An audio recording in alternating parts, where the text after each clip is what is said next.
James Parker, a successful black hotel owner, stood in front of the grand entrance of his own establishment, Hudson Bay Hotel. He had built this place from the ground up, but today he wasn't here for business meetings or greetings. Instead, he chose to observe his staff's behavior incognito, hoping to get a raw sense of how they treated their guests.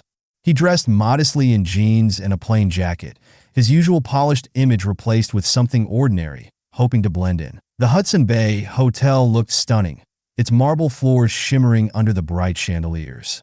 The staff moved efficiently behind the reception desk, their professionalism on full display, or so it seemed. But James, who had faced prejudice many times in his life, knew better than to trust appearances.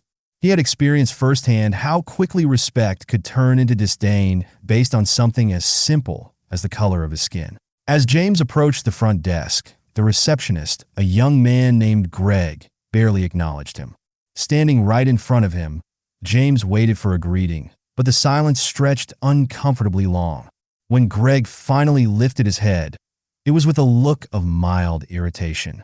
His cold gaze scanned James's appearance dismissively before he muttered in a flat, detached tone, "Can I help you?" James felt the shift in the atmosphere immediately, a familiar sense of judgment based on appearance, not merit. But he maintained his composure and asked politely about room availability, knowing very well the hotel had vacancies.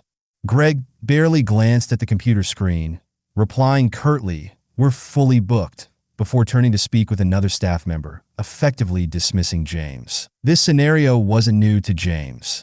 His modest clothing and the color of his skin had once again placed him in the undesirable category.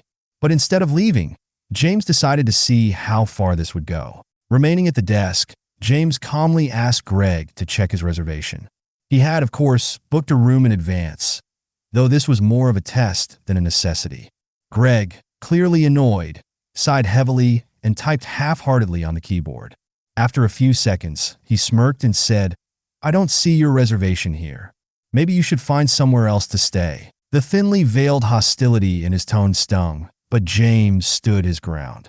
He asked Greg to check again, but before he could reply, another employee, Sarah, whispered loudly to Greg, "Should we just kick him out?" James heard her clearly. His disappointment deepened. But this was no longer about a reservation. It was about the prejudice in play, the assumption that he didn't belong there simply because of how he looked. "I told you, we're fully booked," Greg said, sneering. "You need to leave." The moment was now bigger than just James. He could feel the weight of this prejudice, not only for himself, but for anyone else who might have faced this same kind of treatment. It was no longer just about him, and it wasn't about leaving quietly anymore. Just then, Greg and Sarah exchanged glances, and within minutes, 2 security guards arrived. The taller of the two, without any questions, said, "You've been asked to leave. We'll escort you out." James looked at them, his frustration building. He knew if he let them throw him out, it would be more than just a personal defeat. It would send a message that this kind of behavior was acceptable. "I'm not leaving," James said firmly, meeting their eyes. "I have the right to be here." The second security guard stepped forward. "If you don't leave willingly, we'll use force," he said, his tone full of finality. This was at the boiling point. Calmly, James reached into his jacket, pulled out his ID, and held it up for all to see. The guards paused, and the staff looked confused. "You don't know who you're dealing with, do you?" James said quietly. "I'm James Parker. I own this hotel." The effect was immediate. The arrogance and dismissal that had painted Greg and Sarah's faces evaporated, replaced with shock and fear.